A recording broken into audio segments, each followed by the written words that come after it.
her volume's down, right? No. You just need to be loud. No, you need to be live. It's live. That's where my sassy pants comes in. Sassy pants? Are you hiding your water? I am. Nice. I didn't want people to be distracted by it. Mm-hmm. Distracted by your very sexy water bottle. My very bright water bottle. Yeah. I I think want you them should to hold it up by your face the entire time. I want them to pay attention to us and the things that we have to say instead of Not your awesome water bottle. right, or the slobber that I drip down. Or Yes. Or like the one drip you exactly. don't notice. So I'm kind of Yes. worried about even taking the drink. Now you are. Oh dear. Are you logged on? I was waiting for you to start. Oh, well, it started. I know. I'm just gonna... There you go. We're good. We're good? Sweet. Awesome. Is anybody watching it?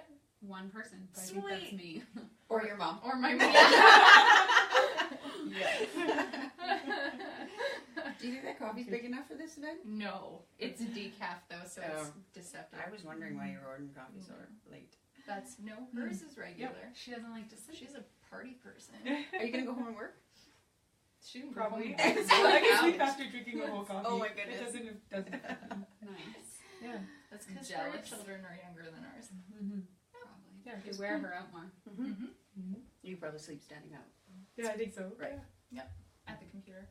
while you work. Nope. While you work in your sleep. I see through my eyelids. That is creepy. And not true. Just Why in are we case talking you were about wondering. I don't know. So this is just an hour of us talking to each other. Yeah. Okay, so we are MarketHouse. This is our first live video. We are missing Christy Moore, who is also a member of our team. But we are also separate entities and separate companies that work together. So I'm Jessica Penner, and I own J. Penner Photo Co., and I'm the founder of MarketHouse. This is... I'm Dawn McDougall. I'm the partner at Next Level Consulting, along with, over on the end, Amber Cook. And I'm Kristen Cook now, and I own Kristen Creative, which is a small graphic design studio that does some web design as well. Awesome. And I feel like I was introduced, so... Well, Hi. yeah. Yeah. So our topic tonight, we wanted to kind of discuss something that affects so many people, businesses big and small, businesses that have been around for a really long time, as well as businesses that have yet to even start up and have so many things to consider. Yeah. So we are focusing on the topic called, what are you trying to say? So in other words, it's kind of, where do you go and how do you develop and discover your brand and design for your business? So, how do you develop your brand and design for your business? One of the biggest things that kind of came to mind when we were even discussing it is just being able to strip it back down to basics. Mm-hmm. So how do you do that? How do you decide what you're trying to say as a company? What kind of questions do you need to ask yourself? I think I start with, who do you want to be known for? What do you want to stand for? What do you want people to say about you? What do you want? What are your family and friends? How do you explain your business? And then, so it's kind of your 30-second elevator pitch, and then just make it bigger. Yeah. Mm-hmm. Yeah. Yeah. I think going back to basics as to why you got into business and what you want to do with your business and the future of your business. Now, some people might think that that's complex, but it is really, where's the heart of why you started this? To pay the bills, or is it to make a difference? And that needs to come out somewhere in your vision and your values and your mission statement. And, you know, a lot of people say that that's just mumbo jumbo, but really putting that down on paper really seems to affirm a lot of that and sets a direction for you as well. So if you're aware of it, get it on paper, make it something that you constantly review and check back with. And then from there, you build on everything else. Yeah. I think it's very important to start out with your values of what you want your business to be about, and that's like a driving force, because I think that there's a lot of ways that you can create and build your brand based on what you're about, and I think that makes you stand out from other companies as well. Yeah. And yeah, finding ways to be able to integrate that into the things that you do. Yeah, For sure. So for everyone who's watching too, as you know, this is Facebook Live, and so we want to hear from you. We want you to ask us questions. We will try and answer them, and give us your feedback, comment, and I'm watching. So you can let us know, and we'll respond as well. Amber is watching herself. Yeah. Actually, it's a little weird. Okay, so how do you decide who your target demographic is? Do you mean target demographic for your business or Yes. marketing? Both. Let's do business first. So business as a whole, how do you decide what your target demographic would be?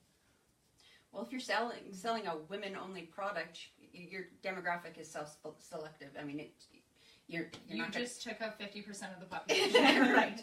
It's pretty easy from there, right? And if it's a product that only a certain age group is only going to be using, well, then again, it just kind of eliminates. Sometimes it's really that simple. So, your business sometimes automatically caters to only a very select group. Acknowledge that and enhance that through your marketing. Mm-hmm.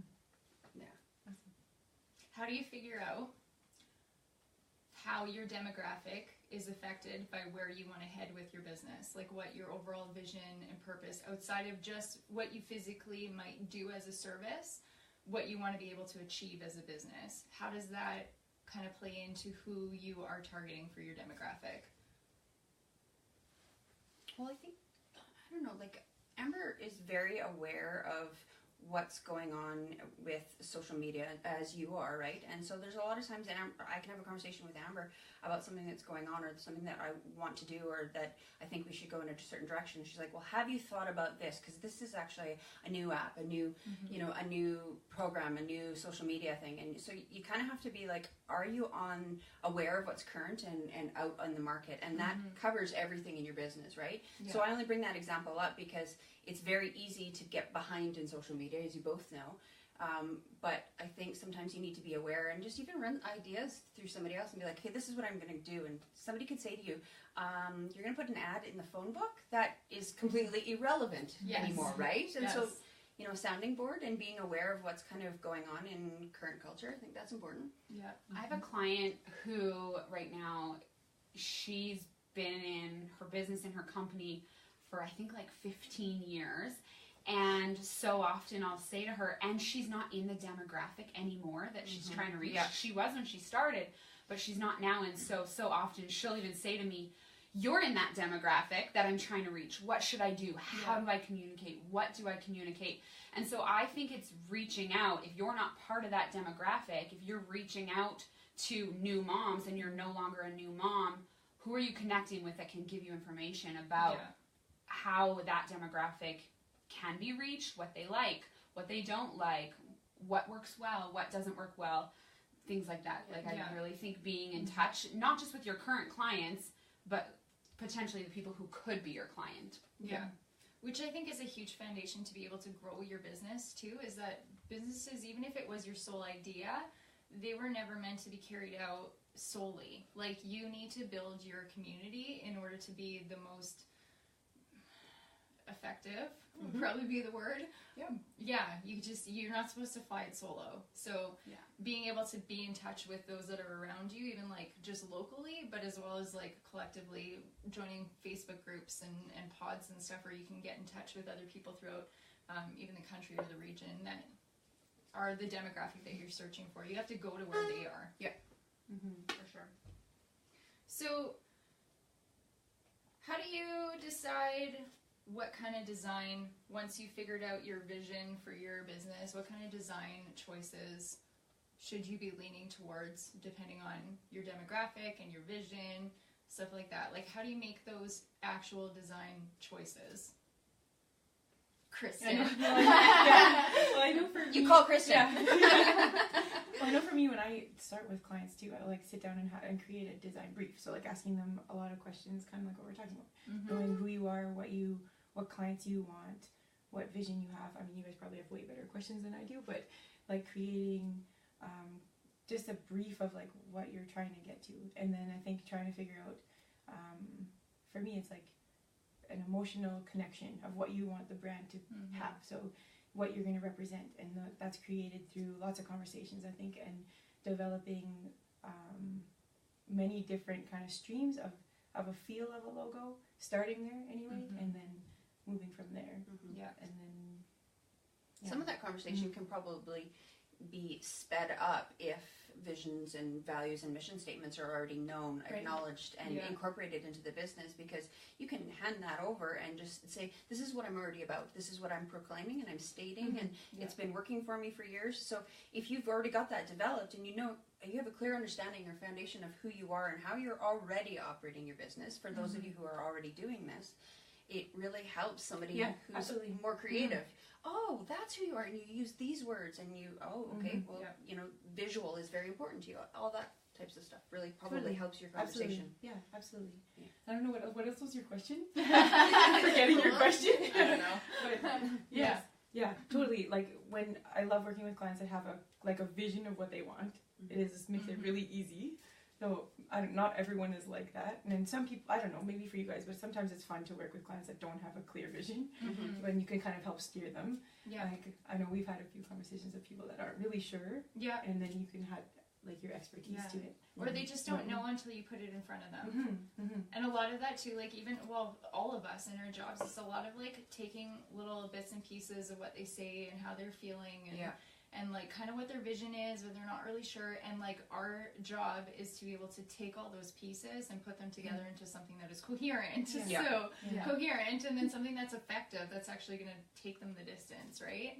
Which also means that it's not going to be a long-term thing. Like it's one of those things where you need to keep reevaluating and growing and changing, because everything is fluid. So, and if their business change, you know, your graphics and your logo and your design might need to change, and social media practices might need to change. So what do you do when you have a client who is stuck on, I love this design element and I love these colors and I love da da da da da, and you think, I thought we were naming names. but that doesn't go, but you can often look and think, okay, I get it, but that doesn't really go with your vision, or I don't see how that correlates. Like, so how do you handle those kinds of, I think those are how do you like, push back? yeah, I think those are like the great time to just lead them. I think like a lot of people don't really know. They like run their business really well, but they don't know how to get it out and have like a great face.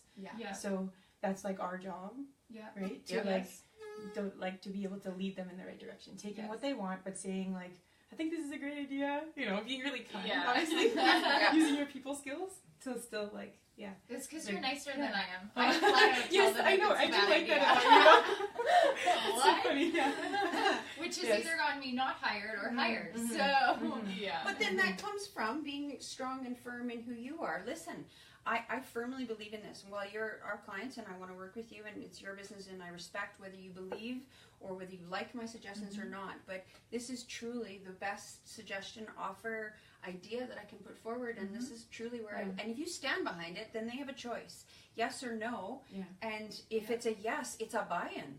Yeah, well, and I think it's more than that. Like, I think that we come to the table, and like all of our clients that we choose to work with, we choose to work with them. So, like everybody that we get behind, we believe in their passion and their purpose behind their business, and it's easy for us to get behind it. Then, like, we are pretty choosy, but at the same time, it's also opened the doors to like all these people that we would not have connected That with. we were supposed to connect with. Yes, and so for us to be able to come to the table, and if they're really like steadfast that they want these decisions made in their design, coming from the aspect of like asking them questions like, why do you like those colors? What resonates with you? And knowing that like if I don't agree with what you're bringing to the table and I might have other ideas, it's because I have a heart for you and I want to see you go the distance. So like I just want the best for our clients. And so I think it's easier. Like it kind of softens the blow and opens those conversation and the dialogue instead of just like slamming your foot down and being like, no, I'm not doing that. Like it's just different. It's a heart thing. I love what you said too about so often, and Dawn and I say this all the time, it's like, you are good at your business, you are good at what you do, but there are always areas that you need help with. And so sometimes that's marketing and sometimes that's HR or whatever it is. And so I think being humble enough to say, you're right, I don't know everything there is to know about this area, and I'm going to rely on somebody who does. So, like, don't come to me to design your logo. So, It comes in or not. you're going to start to attract those that truly, really want to work with you because, again, your credibility in terms of honesty and integrity and willingness to stand true to what our own expertise are. Yeah. But then also as a business owner, you start to actually gain confidence in your own skills and abilities to be able to say, I really believe in this. And, you know, while we all don't know everything and that we're not, you know, experts in all of the fields that we're in, and, you know, we're not perfect, but at the same time, we really know what we're really good at and what, you know, we have opportunities in. So if I'm working with a client and I strongly, this is my opinion and respectfully, that's where I believe that you should go. It's your business. You do have to make a choice, but when we're working with clients, we put our best foot forward, and then it's up to them. And when you're, as a business owner, you also just need to put your best foot forward, and if the customer doesn't come because you put your best foot forward and chose left or right or integrity over whatever they asked, then that's going to be a determining factor in the direction that your business. And I think you just need to be confident in that. So don't let the fear of sales drag you in a direction that you don't actually want to be in, and being intentional about you're not always right. You just said that out loud. Did viewers just drop or? No, I think you're still good. So the question is, what would be the top 2 things that you must do in social media marketing to be most effective? And then on the flip side, what would be the top 2 things you should not do? You should not tell your customers that they're not always right.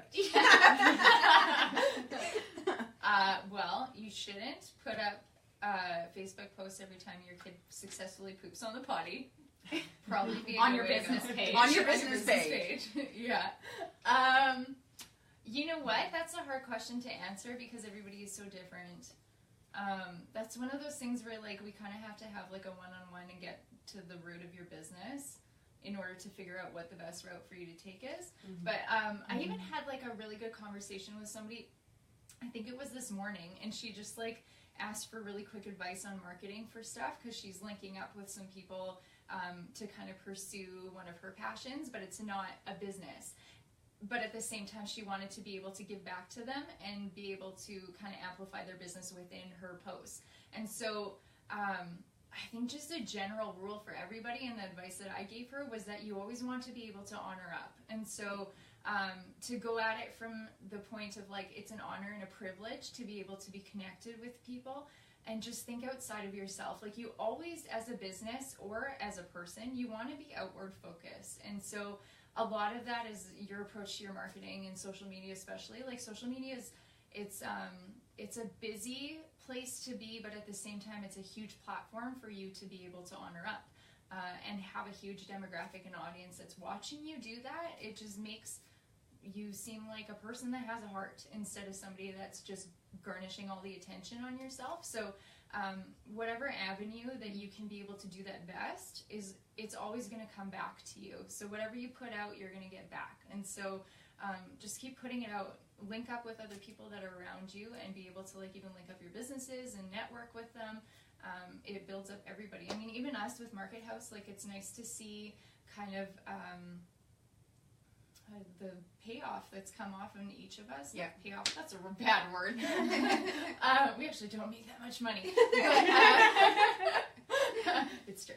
But it's just cool to like see the clients that come to each of us, because we've been able to build up each other, and it's a process, and like and I feel like it's been cool for all of us to be able to see, and like even for clients where we all get to work on the same project at the same time, like it's exciting to be able to see that. But that wouldn't have happened had we not poured into each other, and had we been just straightforward thinking about ourselves. I love what you said. Basically, to sum it up, it's like all in social media, especially, and even in your business, to just remember, it's not about you. Yeah. It's not about your business. It's about the people that you're doing business for and with. Yeah. Yeah. Yeah. If you start out with your business and your social media with the outlook of just being inward focused, you're going to be dead in the water before you even start. So the world is already full of those people. Try to be the opposite. So yeah. I feel like we kind of answered both of those in the what must you do and what must not you do, kind of in the same. Yes. Yeah, it's two sides of the same coin. Yeah. Yep. Yeah. It's good. can I speak to it as from a Yes. design side? Yeah, Of yeah. course. Like, get it, girl. Yeah, from like I was just thinking like Instagrams especially, they're like I think if you have like one font, you know, Yes. and one like even a color palette also helps with making yourself look professional to the people that are coming to your page. If you have like a picture of something and then like like a totally clashing like idea next to it or colors and stuff, it just people look at it and they already make an assumption about you not being very professional. So Yes. I think those things just are small little tips too. Yeah, absolutely. Can I build on that too? When there is a free app that is great for design stuff on your phone, pay the extra $3.99 and get the logo taken off of the bottom of all of your pictures and videos. It goes a huge way. Just that alone, like $4, and you look professional. So congratulations. Yeah. It's true. Totally. That might be a personal pet peeve, Yes. but I'm not sure.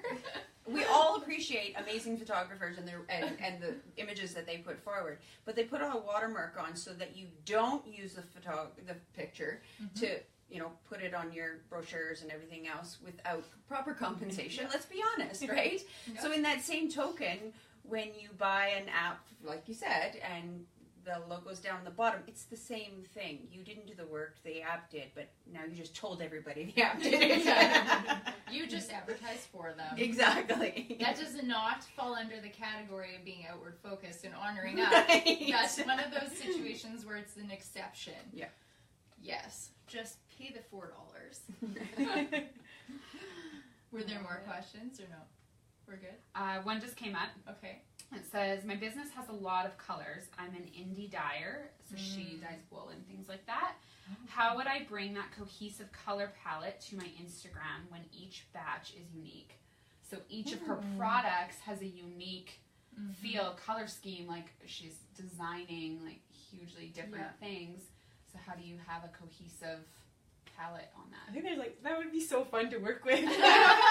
Kristen's I'll work available. with you. Yes, Like I think there could be totally. I know you probably have tons of ideas too, but like I think that you could pick a certain product and put a number of posts kind of around it. Yeah. You know, to make it look cohesive, at least like in the 9 spots that you first look at, and then maybe do like another 9 that are more central around To one be of clear, the you're talking about products. Instagram. Yes. Instagram Yeah. specifically, Yeah. sorry, yeah. And then, I think that you could, it's okay if there's a bunch of different colors. I think that you just have to find a way to make it flow together and look cohesive and, Maybe slow it down. Like that one color, that one theme, that one season, that one product line. Stay on it for a week, maybe 2 weeks, and show the different aspects, perspectives of it. Don't red, blue, pink, purple, and be flashy like that, right? Right. And so to the person who asked this question, Danielle, we've talked about this before, but for other people, also having your pictures with a cohesive background. And so we've talked about all of her pictures having them on a white backdrop because everything's so colorful, making sure your lighting is consistent on all of your photos and things like that when you're displaying a product specifically. So being really intentional about, I'm going to display my product and my product looks different each time, but the other elements are all the same. They're all stagnant. Yeah. And that leads into the branding part of it, right? Yeah.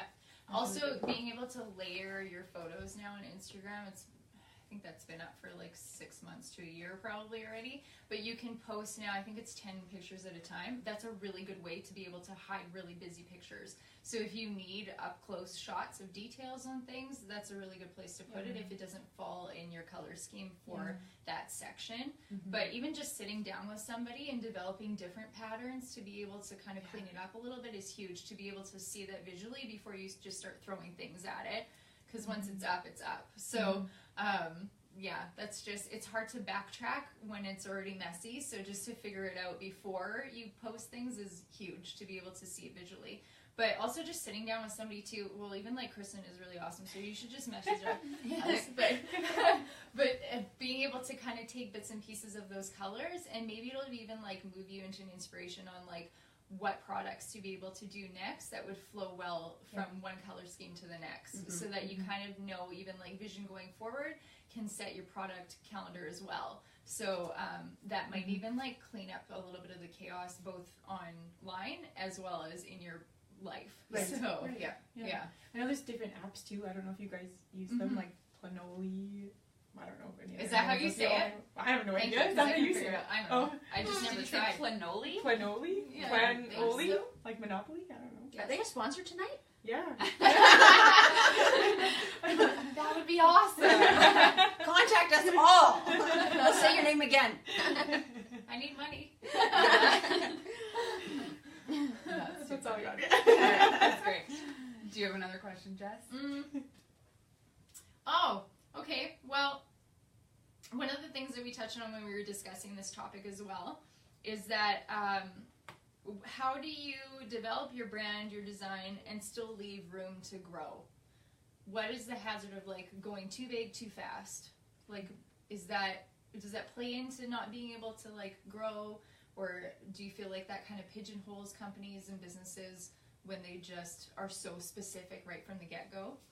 It's hard. I think it depends on your business, again, because some businesses you almost want to pigeonhole yourself so that people know this is your niche market and this is where my focus is, and that way other people aren't coming along to distract you from what your business's purpose and goal is.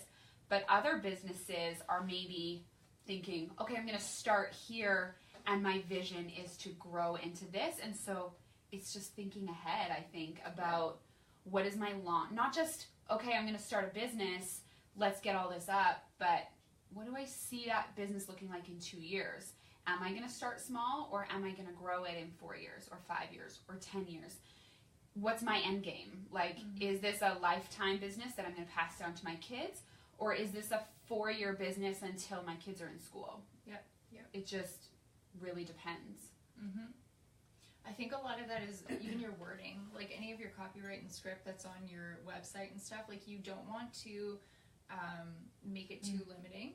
So like even right now I'm working with a client and like she's very female focused right now, but moving into being able to have male clientele as well. So you don't want to have your descriptive sections with just saying that you're passionate about helping women, because you want to be able to move into being able to help men as well. So choosing color schemes that are not so feminine by standards, I guess, but moving into having like those deeper undertones and the more masculine stuff brought to it, which also opens up your scope for even a different demographic of women. Like not all girls like pink. Yes. I'm not a pink lover, so like, no offense to your sweater, but sorry, I'm usually not either, actually. So if you like pink, please stay with us. Sorry, I'll kick myself. But you just want to be careful. Like, you don't want to be so specific or say like, I really, I think that this kind of demographic likes this, but you don't know. Like, there's so many underlying reasons why people like or don't like certain things. So, just sitting down with even a designer and being like, this is what I'm picturing, but we can kind of bring in like all the different demographics that would be drawn to what you have to offer. So even if you start focusing on one aspect of it, but leave room to grow into the other ones and keep them on the back burner, but at least you know a direction of like where you can head over time after some baby steps at the beginning. You touch upon it, but it's sort of it's an HR basic where, you be careful what you say, and you have to, because you can always, the old idea was that once it left your mouth, you could never take it back. Well, actually you could sit down, you could apologize, you can make amends, and you can go from there. But when you put it on social media, you're it's out there, somebody saw it, somebody screenshotted it, and now it's stuck, you can never get it back. So pigeonholing when it comes to branding, I think, is about you being so focused and so narrow-minded, like some people can be when they operate their business in general. So leaving room for growth or shades or, just off tones or just a what about this? I think a successful business owner needs to remember that you need to be approachable, not necessarily where somebody else needs to tell you how to run your business, but do you have somebody giving you feedback or different perspectives? And that's one of the things about MarketHouse is that, when Jess feels like she's just on the cusp of, this is starting to get into how they would run their business, and it's not necessarily graphics or photography related, I think I'm going to call Dawn or Amber. Then that works, and you just kind of back and forth and shift. So as a business owner, be pliable, be flexible, be willing to learn. And if you're not learning, Amber and I've talked about this one lots. If you're not constantly learning, your business is stagnant, and the rest of the industry will pass you by because you have no clue that you could be doing Instagram in 9-picture blocks, or that you know, Twitter's now not 140 characters. Like, there's certain things that are just going to pass you by because you're not talking to people in the industry. So, you know, whether it be graphics, or whether it be your people, or whether it be the future of your business, or where you're going, be flexible and be willing to hear somebody else's opinion. Yeah, and I think on the opposite note of that too, if you feel like you've already maxed out and you have kind of reached your limit, you're not dreaming big enough. Yeah. Your vision needs some breaking down and rebuilding. So even Dawn and Amber are really good at that too. That's funny. That, do you guys want to talk about even like the process that you go through, kind of doing the hours and hours of going through the vision process and your business plan and stuff like that? Sure, go for it. I'll jump in.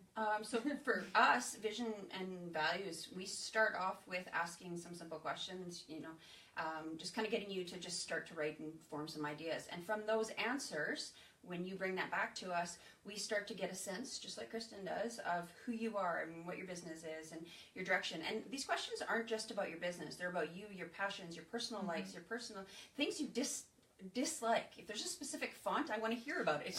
Even though I'm not a graphic designer, if you hate certain things... Common sense? Everyone hate that one. If there are certain things in your business that you actually dislike doing, name it. If you really love filing, but you don't like doing basic accounting, that's great.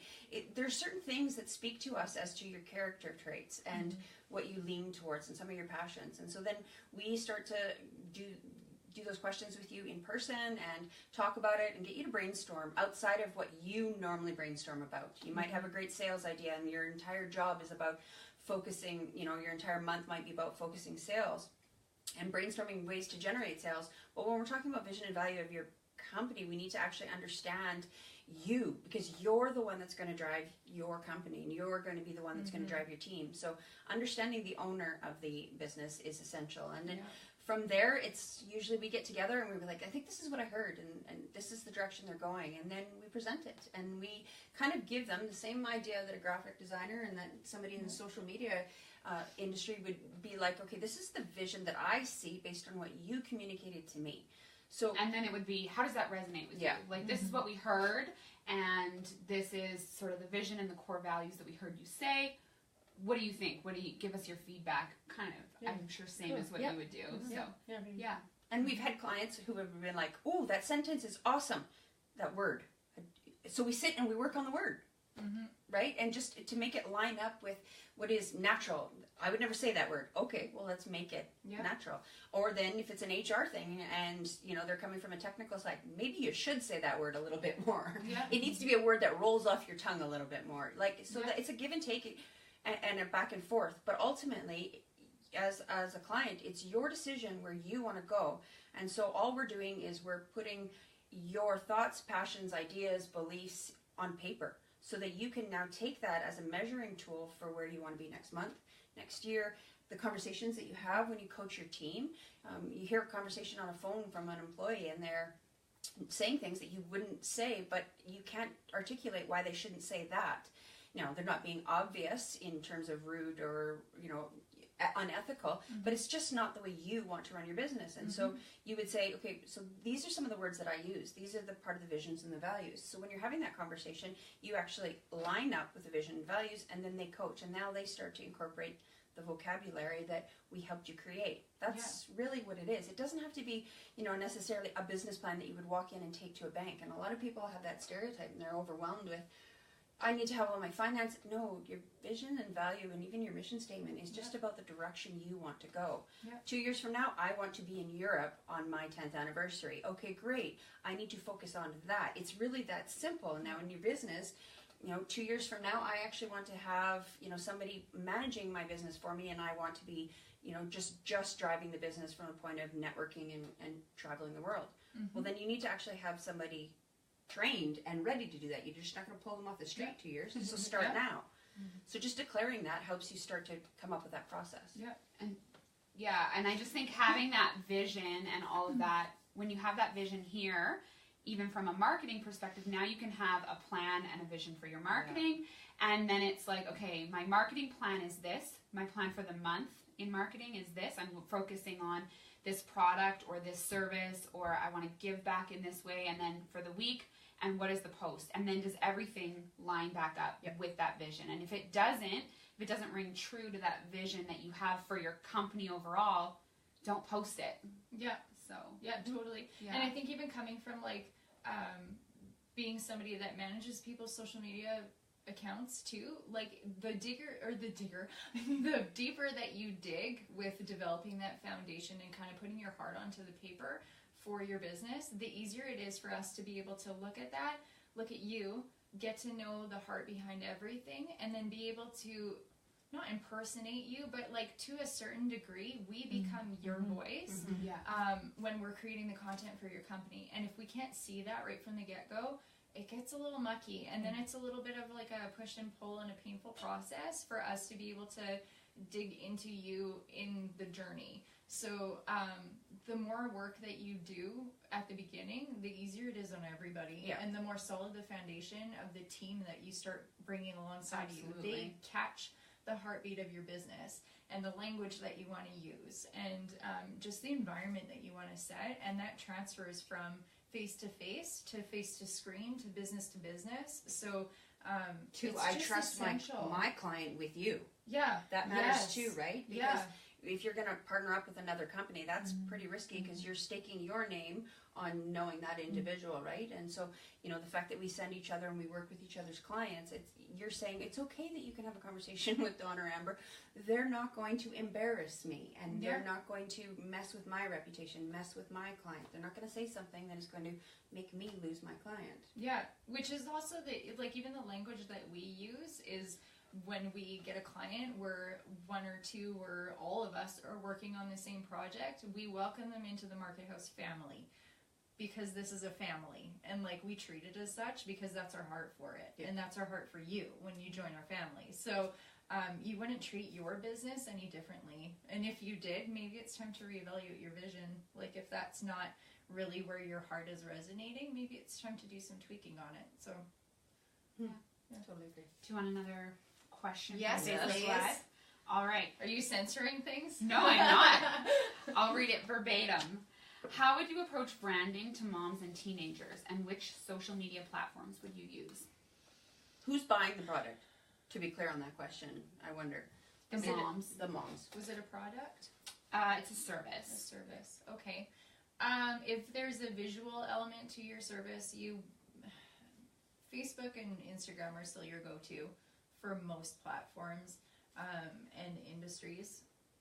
That's a hard one though, because there's so many different avenues, even on Facebook alone, that you can do, that you don't need to engage in Facebook as a whole. You can engage in Facebook like just on like parents of teenager Facebook pages specifically for those, for networking. It depends what kind of service you're offering too. A lot of that stuff is honestly like getting out in the community, because depending on certain services, there needs to be an element of trust, and if people don't know the person behind the service, it's hard for them to jump on board. So you need to get outside of your four walls first, and then start engaging in the Facebook or Instagram aspect of it. Which is funny, because teenagers don't hang out with adults unless they trust. Right, so it blends. I think Twitter too can be, depending on your service. So Twitter's great for conversation, and like to me, Twitter is words, and it's less about images. And so if you can bring in that visual aspect, to me that's Instagram. Like bring it in and do a great job of having a great visually appealing of what you're doing as a service. But depending on your service, Twitter can be that, because that's your mom demographic. That age group is on Twitter still. I think a little bit of teens, but not as much. So, yeah. Pinterest would be a huge one too. If you're doing services that are moms and teenagers, and not moms and teenagers together, if they're separate, you have to treat them separately. So mom's Pinterest would be huge. Like you can propel your posts so far on Pinterest now, and get pretty much as big a bang for your buck as you do on Facebook and Instagram. So just learning the ins and outs of that. I'm pretty sure there's a free course you can take as well. That Or you could talk to Jessica. Or that. Or that. But there is a free course that you can take through Pinterest that teaches you kind of the ins and outs of that. But for teenagers, you want to look at it in completely opposite directions. So that's where you would be hitting up. Facebook would meet both of your demographics. Instagram and Snapchat would be your... I was just going to say Snapchat. Yeah, that would be your hitting up the teenage demographic, but you would also market them completely differently. So your graphics, your wording, stuff like that would be completely separate depending on who you're marketing to. So that's a huge one, even to just be able to sit down and come up with a stream of content and visuals for each demographic. So, Yeah, that's good. Ready for the next question? I hope that's Yeah. actually what they asked. Yeah. Did you just come up with that? No, I'm ready word for word. Let's dump them. Okay, next question. Do you want me to read it word for word? Yeah. It says Amber. Is it appropriate? Yeah, it is. Amber. It specifically says that. You have cute hair. It says, Amber, you have given me some great advice about how to figure out when the best time to post is and what types of things you should post when and the benefit of scheduling posts. If you haven't already covered this, I lost my feed a couple times. It might be useful for other people to hear. So, Joanne and I have talked about looking at... Oh, it was Joanne. Yeah, it was Hi, Joanne. Joanne. Joanne and I talked about, she's specifically on Facebook, and so I was just training Joanne on Facebook Insights, but there's insights on other social media platforms as well, so it's just getting to know what those sites, how you're viewing your demographics. So it'll tell you who your population is that's on, what gender they are, what age demographic they are, when they're on. So are they mostly on Wednesdays or Fridays or Saturday, and what time of the day? And then we just talked about, you're not going to post a lengthy, 3-page blog post at 7 o'clock in the morning when people are getting ready for their day. They're not going to have time to read it. So you're going to post something like that later in the evening when they actually have time to sit down and read it. Things like that. So just being intentional about thinking through, okay, when are people watching this in their day? What are they going to be doing? Will they actually watch this video, see this picture, read what I wrote, that kind of thing. So at a 10:15 lunch or coffee break, you want a short 2-sentence post. Yeah. Things like that. Mm-hmm. And different kind of content on different days. You don't want to post the same thing every day. Like, you don't want to have like an inspirational quote or a blog share or something 3 days of the week, because you're not going to get the same interaction. You can run experiments and see what kind of content shows up better on different days versus other ones, but that's all just kind of playing with fire, and it just makes it a little bit messy. So even being able to sit down with like Amber or I or Dawn or somebody and be like, but having critical eyes that are going to give you really good feedback on like what is actually going to perform before you throw it out there is a really good way to do it. But you also, part of the hazard, people figure out like, okay, this is my demographic, this is who's on when, and I'm gonna just like schedule the crap out of my calendar, and I'm gonna get all of these posts scheduled so that they're gonna go up at the times that I think that they're supposed to go up, because that's what the algorithm and my reports are saying. But at the same time, you get to the point where you are so far ahead scheduled, and then you realize that there's a shift and something happens. And like I've had, well, even this fall was just weird for a lot of people. Like we all went and looked at our reports, and majority of us had a complete shift. And so all of your scheduled posts that were the constant, Update, yes, information posts. yeah, Yep.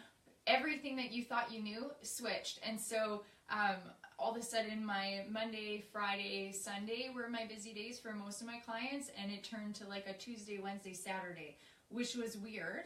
But once you dig a little deeper, like people like me and Amber can tell you why that happened and how to fix it. So just having somebody to be able to sit down and kind of bounce around numbers and figure out how to do a switch up all of a sudden on the fly is a lot easier when you're not already pre-scheduled so far in advance. Yep. So just making sure that you are reading those reports constantly. Like I pull them up once a week.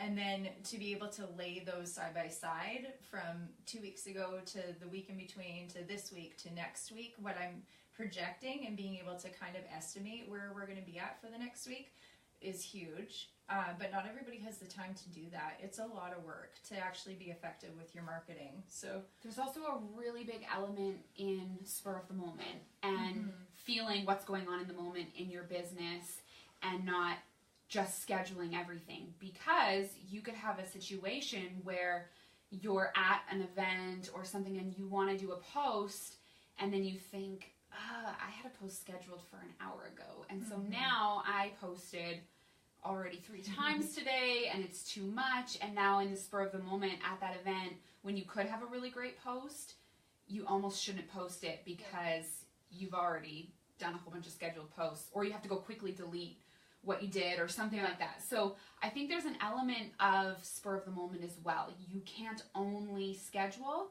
and you, like you said, you can't over schedule yourself, and then now there's no room for flex and feeling what's going on. And like there are programs that can help you schedule stuff, but I think that there's limitations with that too, and you have to be able to feel the moment. Yeah. So that, and staying on top of the algorithm, like the algorithm for, which is the deciding factor of what content shows up when, which got completely sideswiped a year and a half ago, I think. But it's changed 3 times in the last year alone. So if not in the last 6 months. So even to just stay on top of how that affects you, how that affects your posts and your comments is huge. And then being able to even join a Facebook community or an Instagram pod is a really good way to be able to not cheat the algorithm, but it helps having people that you can say, hey, I posted this, can you go comment? Which is huge. Like I just had a conversation even with a client last week too, and I explained to her that comments on Instagram don't count unless they're 3 words or more. So when people are commenting on your post, just to actually put a sentence instead of 2 words, otherwise it doesn't bump it up into people's news feeds. So just things like that, like just having a conversation or even looking up articles. I think Hootsuite just released a huge article that kind of broke down every single one of your social media platforms and told you what was happening where and the do's and don'ts of how to kind of fix the algorithm so that people see your content. So at least then you know you're not just throwing it out to a dead audience. It's going to be seen and people are going to engage. Yep. Cool. That's all the questions I have right now. Okay. Keep them coming. I don't know what time it is, but keep them coming. 8:18.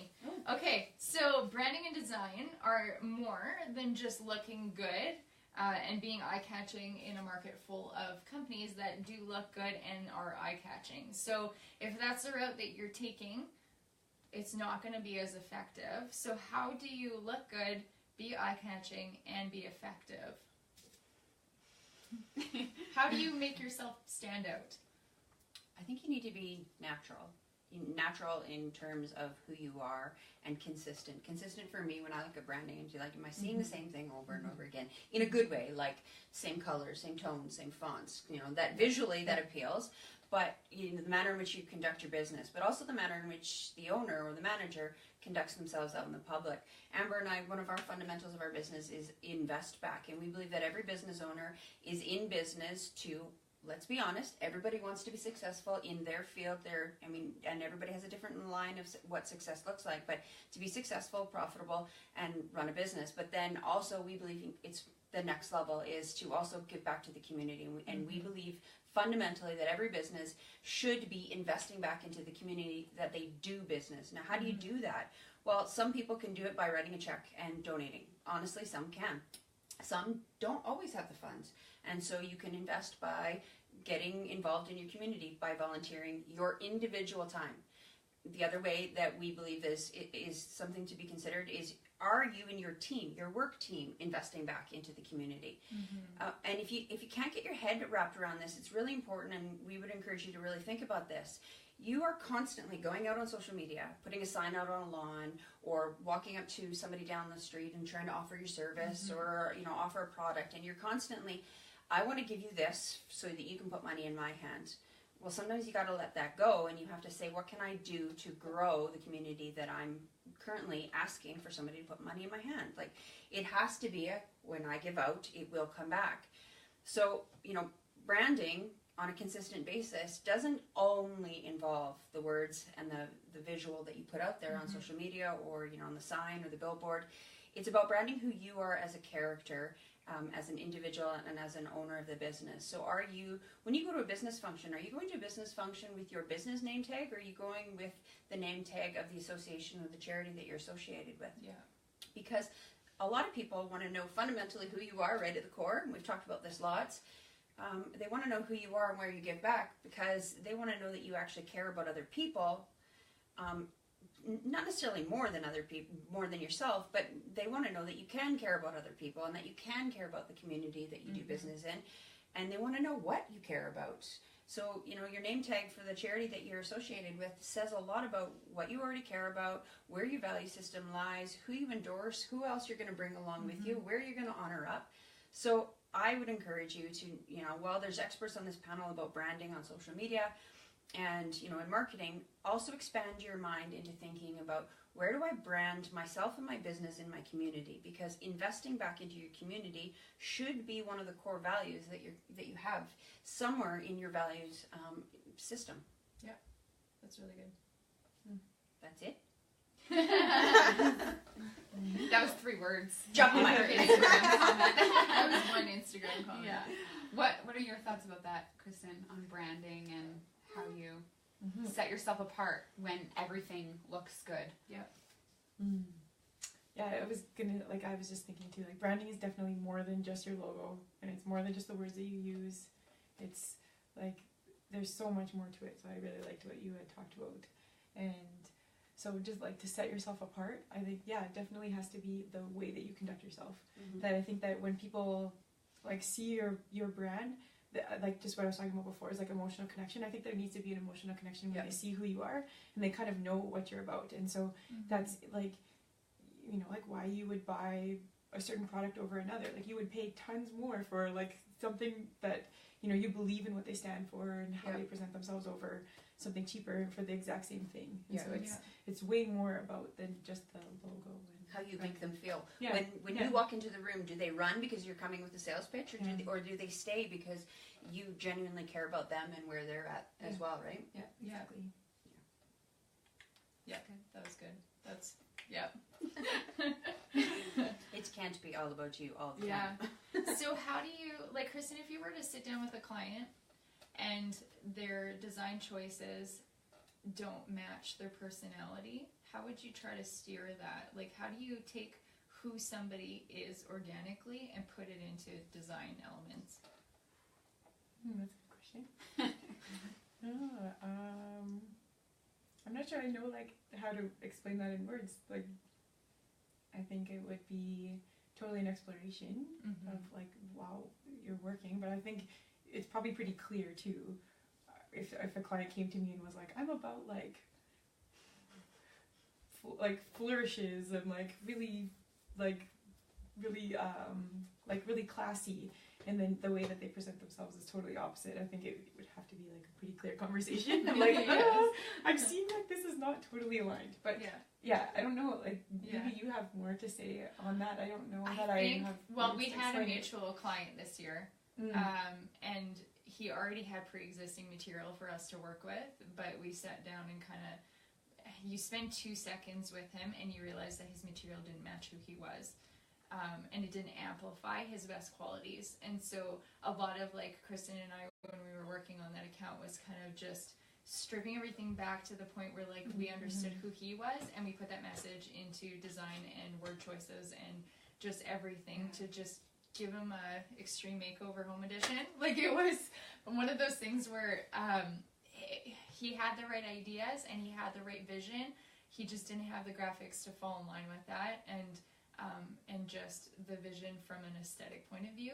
And so he specifically, he really loved green, and wanted to use green and just branding everything, and that's what the pre-existing stuff was. But the message of even the tone of the green wasn't who he was. And so for us to be able to kind of play around with that and bring his joyful personality onto a paper was huge. For him to even be able to see that and see himself in what we created, it just kind of refreshes everything. It translated into his images too. Yeah. It's an exciting process. Like once you kind of figure out how to put yourself into a graphic without having to put your face on it even is huge. Like I feel like that it develops the funnel to be able to kind of place everything through. Once you have that visual, you know what doesn't stick then or what doesn't resonate, because if people see a visual and then they meet you and it doesn't fall in line, it's a turn off. It is. It feels fake then. Yes. And so then it's like, are you fake, or is your business fake, or just your marketing? Yeah. And then is fake, to me, equates to, is that trustworthy? Yes. Like, and so that's, I just think, what goes through people's head. And so you have to really be able to say, do I resonate with this branding? Yeah, definitely. So we have another question on Facebook. It says, how do you best boost word of mouth marketing? And I think that goes a lot back to who your character is. Yeah. And so when your character is in line with who your business is, then people will want to talk about you. They're more than happy to share, oh, I have somebody for that. I know exactly who you should contact. And you're the first person on their mind. There might be 5 other people who do the same thing or a similar thing, but you're the first word because your character lines up with who they see you are in public and in your business and in life and in day-to-day, and who you are with your kids and your family and your friends. And so I think that's a big thing, is who your character is. But I think also, like, just a kind of a question to play off of that is maybe how do you ask people around you to boost you through word of mouth? Is there, do you guys have any thoughts on that? I think a lot of it comes back to even when we were talking about being outward focused. I think another question I would ask on top of that too is, who are you doing word of mouth for? Like, That's good. Yeah, Totally. Who are you amplifying around you? Because people are not going to be shouting your name if you are not doing the same for them. So, a lot of it is getting out from behind your screen, if that's where you're working, and being able to make those connections and relationships and be approachable. Like, people are not going to do mouth to mouth and just spreading your name for people to go and contact you for things if you're not developing those relationships. I do think something small too in that is, like, you could have the greatest logo, the greatest website, everything is like aligned, beautiful, and then when they actually contact you, you like take forever to get back to them, or you're sloppy in any of your communication with them. I think goes a long way, because people will see that it looks nice, but when they actually talk to you, they're like not really sure they trust you. Like you said, it's just, I think it's like authenticity, like going through your brand, but to you, like, you need to represent yourself well too. And if they have a good experience with you, they'll talk about you. So, And that's where we talk a lot with our clients is, great, you had great marketing, but how are you actually signing those sales? And do your salespeople who represent you have training to represent you well? And do you have systems in place to be able to handle the sales that you're bringing in? So you marketed yourself well, but if that's the only thing you did well, you're not going to make the sale or keep the sale. Yeah, you need to clean up the back end of it before you start tackling the front end. I have 2 small points to add to that. Is one, I think that you also need to be clear about the team that you work with. So if you have a team that's on board with you, your team needs to understand your vision, where you're going with this, and how this social media post or this campaign aligns with that vision, and that, so that when they, as an individual, they can flip your post as well, so that they believe in it, and that it needs to be a team effort sometimes. And you'd be like, hey, okay, I'm running a serious campaign here. Can the people that you work with or the people that you partner up, can I have some support here? So sometimes just visually asking your friends to help you a little bit, and then that starts to create an organic post. And the second one is, again, you're not living your life in a silo, and you're not doing your business in a silo. You need to, if you are out there in the community, if you are in the groups, and if you are in the organizations, and you're working that, people start to believe in what you are. So if you're doing a social media post and you're flipping it for your charity of choice, other people in your world start to pay attention. Oh, it's that time of year again. I'm going to flip that post because I care about it and I believe in it and I believe in her. Yeah. They line up so that when you flip the social media post, sometimes the charity post, the charity sometimes flips you. Then your friends also, again, oh, I believe in both causes because she cares about that or he cares about that, and now I'm going to flip them both. And so, again, if you're only flipping you, nobody's going to want to flip you, flip your post, because you're all about you. Start caring about them, and they will care about you, and also live your life that way as well. Yes, yeah. And I'm a good solid believer in just having a conversation with people and asking for things. If you want somebody to recommend you, and some people just don't know that that's something that they should do unless you actually ask them. So give them a benefit of a doubt. It's not like they're forgetting you or kind of just not amplifying you or don't care about your business. And when you have a relationship with people, Yes. it's absolutely okay. Yeah. It's the people who come to you and say, hey, will you support me? And you don't really even know what they do or who they are. Yeah. Those are people who aren't going to want to spread your name. Yeah. Well, and so many people have websites that have pages with preferred vendors and friends that they like to be able to pass on their name to. Do you know how those people got on those pages? They asked. So sometimes it's just a conversation, or pick up the phone, or take somebody out for coffee and just casually ask them if they would be willing to do that for you. And then maybe they'll have something that you can do for them in return. So Loyalty goes a long way. I Definitely. have friends that have, a variety of friends, and they're all in the same business because it's a type of team business. But I'm very committed to the very first person who sold me that product. I now believe in that product, and then others came along in that same team. So it still impacts that first person. But I believe that all my sales not should be ran through the line of people, but ran directly to the person who first sold me that product. So loyalty goes a long way, both with your friends and the general public. So when somebody calls you, don't lose them because you were sloppy in how you handled the business. Be loyal to their time and respect their time, and they will be loyal to you because you'll be that girl. I got a girl for that. I got a guy for that. Yeah. I got an Amber for that. Yeah. And then at the same time, I think even how you perceive your competition as well is huge. Like, if you're saying horrible things about people that you are in competition with, it spreads, and that comes back to you. So handling your competition with grace and realizing that you're in this together, you're not up against each other. So that goes a long way. People don't want to spread your name if you have so much animosity happening. So they would rather stay out of the fire than be in it with you. So totally. making sure that you're spreading your name with good intentions would be huge. Yeah. Okay. I think we've hit time. 8:33. What? Okay, so thanks for joining us. If you guys have more questions, you can feel free to private message us on MarketHouse, or even go and Google us, add us on Facebook or Instagram. We would love to meet you. We're also up for coffee dates. Obviously, we like coffee, so you can always take us out because we're broke, so you're paying. Just kidding. Kind of. So we are back at this again. We're going to be on MarketHouse Live again on our Facebook page on December 11th. It's a Monday night instead of tonight. See, so varying it up, different times, different days. Because we're cool like that. So 7:30, same time, same place, just different day. So if you have a topic you want to talk about, yes, or something that you definitely want us to address in that one, send us a message at MarketHouse. Yes, yeah, we would like to be able to build our topics based on what you guys are dealing with. So we're here to answer your questions and help you in the best way that we know how. So let us know how we can do that. And I'm going to try to bribe these girls to wear very ugly Christmas sweaters next time. So now you have to watch. So it might be Jessica all by herself. Yes. All right. Okay. Bye. Thank you. Bye, Bye. guys.